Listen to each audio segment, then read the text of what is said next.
Before now, I've written a lot about Henry VIII and his court and the Tudors more generally, and also a little book about witchcraft. And many of the things that I've been addressing there are actually themes that come up in this book, sort of gender and religion and power and politics. But researching Tudor England is rather different from researching the equivalent period in France, especially the sort of manuscripts and sources I've used.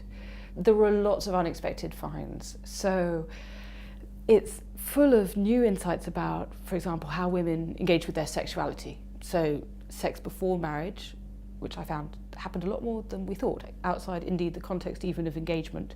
How women interacted or dealt with issues of sexual assault and rape, which obviously is quite highly topical at the moment. In terms of women's interaction with the church, there are new insights into their relationship with the established church and in also ideas about magic.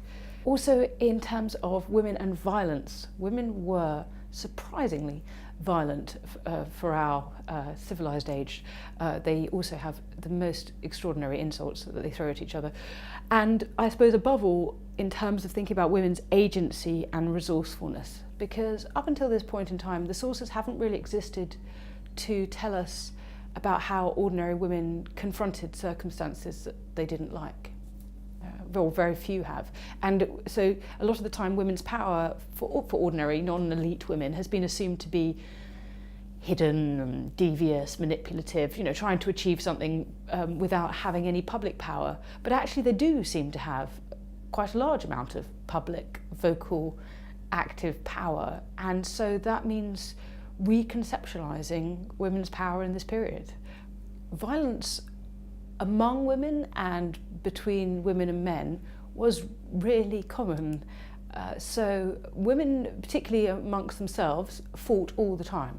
So I've got cases of them hitting each other with sticks, punching each other in the head and the throat, scratching each other's faces, threatening to kill each other. There's no sort of cultural inhibitions about it at all, nor are there cultural inhibitions about men hitting women. And I don't just mean in the cases of domestic violence, of which there are lots, but also just in public circumstances.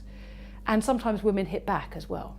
So we see all sorts of violence in physical terms, but also in verbal terms, I'd say.